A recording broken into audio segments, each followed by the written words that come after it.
Tomorrow, Thursday, March 4th at 2 o'clock at the Rady JCC, the Music and Mavens concert and lecture series will present the fantastic band Ego Spank. Ego Spank is comprised of three hugely talented musicians who mix up diverse musical influences to deliver their own complex funk rhythms, strong bass lines, and infectious grooves.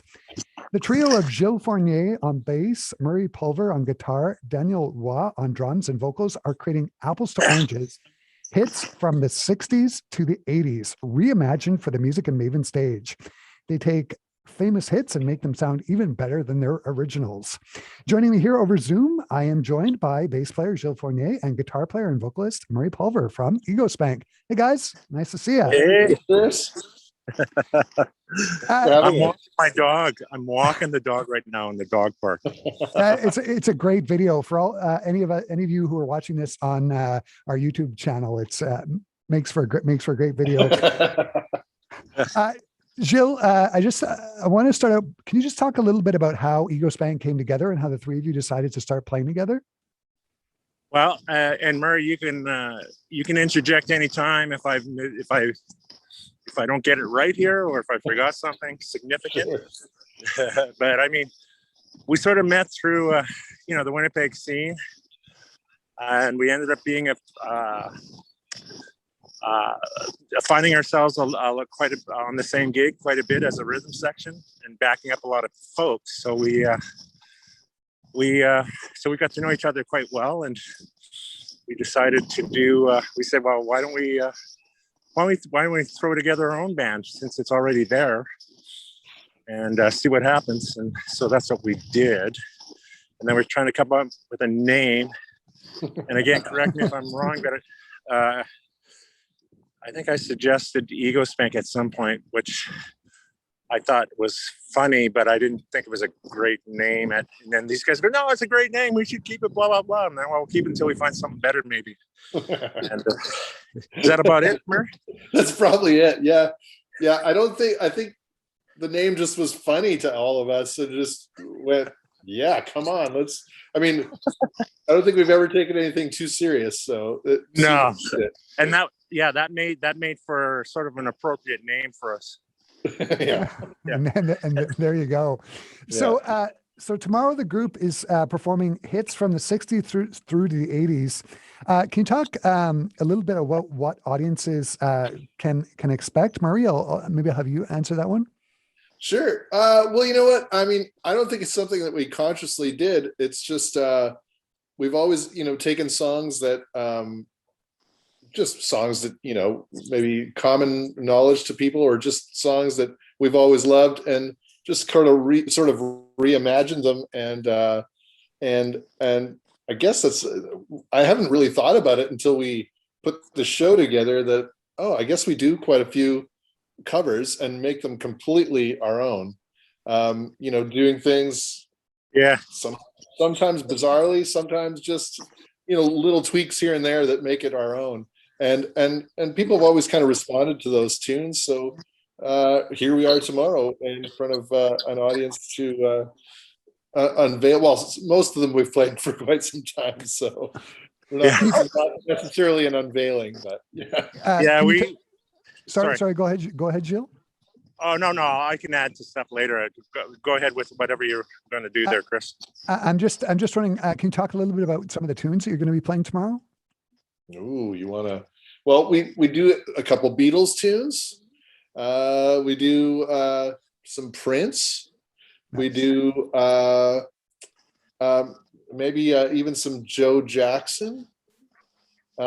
And some things we'll probably even have a bit of a local spin or Canadian spin maybe on a few things that I don't know if I should give away songs, but just, like even a friend of ours, Jack Semple, is a great guitar player from Regina that we've always loved. And we've done a song of his for years. And so, but we definitely reimagined it and yeah, it went Ego Spank way, whatever way that is, good or bad.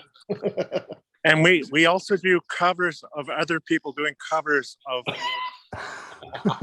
original covers. Well, they were the ones that inspired us to go certain directions with some tunes, and we always add something in to give ourselves a challenge. If the tune kind of if we're adhering to the sort of the version of the tune, then we might throw in a few licks in here and there, or throw in some curveballs just to perk the audience's ears up, so they go, "Well, did I just hear that?" And to challenge us and entertain ourselves, I think sometimes too. That sounds great. If somebody who's new to the group, can you describe your sound? Like, can you describe yourself to a band that people might be familiar with? Can you sort of describe Ego Spank's sound? I mean, other than a funky thing, who would you best replicate, I guess? Oh man, we're literally all over the map to a certain degree. We are like no other. That's what I should say. No, I don't know. We have tons of different influences, from roots music to jazz to funky music, and all those things sort of have just, it's a melting pot of all those things.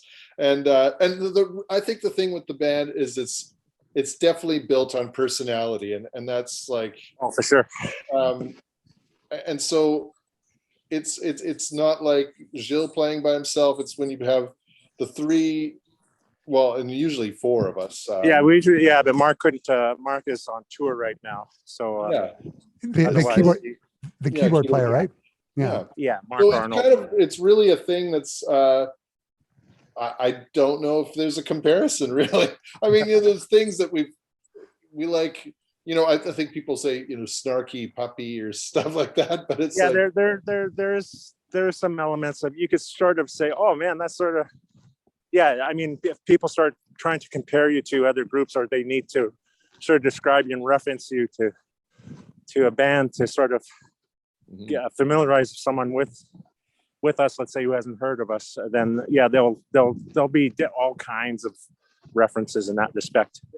I think one thing that people always walk away saying is that we're entertaining. And I think that is, I feel like there's a real sort of synergy and chemistry on stage that comes across that sometimes you don't always see in certain bands. And so I think we're entertaining, and we're, somewhat unique, I guess, Oh, for sure. Yeah. We definitely have our own voice. And another thing, the crowd, especially once the folks who come out and see us, who are familiar with our playing, they're hoping we're going to play ourselves or paint ourselves in a corner to the point where someone does something a little different. And I wouldn't necessarily call it a mistake. I would calling it opening a door to another pathway on how to play the tune. True. So they look forward to that kind of stuff. Yeah, they do look forward to our missteps just as much as our correct steps. Amazing. I'm going to wrap the interview up this way. So you're doing tunes from the 60s, 70s, and 80s. Gilles and Murray, do you have a favorite decade of those three decades, the 60s, 70s, or the 80s? For you specifically, Murray, I'll start with you on that one. Well, I'm a child of the 70s, but I grew up, so my formative years were the 80s. I love 80s music. There's just something about it. I can't get away from it. But in the 70s, I just loved all the sort of bands with all the harmonies and things. That was a thing I was always a huge fan of. The 60s, where would we be without some of the 60s music? Beatles and exactly. And where would the bands from the 80s be without the 60s? Exactly. So I think it's hard to narrow down, but I have an affinity for the 80s for sure. And Gilles, how about you? I have to say, every decade has something that has brought something to the table for me. Yeah. So I can't pick a favorite, but I mean, I don't know. I'm not even going to bother trying. Because every tune we do is because we enjoy playing it. We don't do it because we have to fill in gaps, or it's we're doing what you would define as a corporate gig, where you're catering to the audience's playlist. They'll come out and hear us, and they'll enjoy the tunes that we play, and we play some pretty obscure tunes, or some tunes that no one's heard of, but all of a sudden they enjoy it. But it's they dig the tune, and they of people either. Sorry, I'm trying to make it short. We may try and make it familiar to them, like it. Yeah, like or something appealing. Put it that way. Yeah, exactly. Mhm. We bring artists, people that they may not have heard of, to the limelight when we're at our shows, and say this is by so and so and by so and so. And go, oh, never heard of it. Sounds great. Yeah. Guys, the show tomorrow at 2:00 at the Rady JCC sounds like it's going to be great. I wish you all the luck tomorrow afternoon. Thanks for taking the time to chat with me about this. Sounds like it's going to be a great concert tomorrow. Yeah, thanks for having us. Yeah, likewise. Thanks.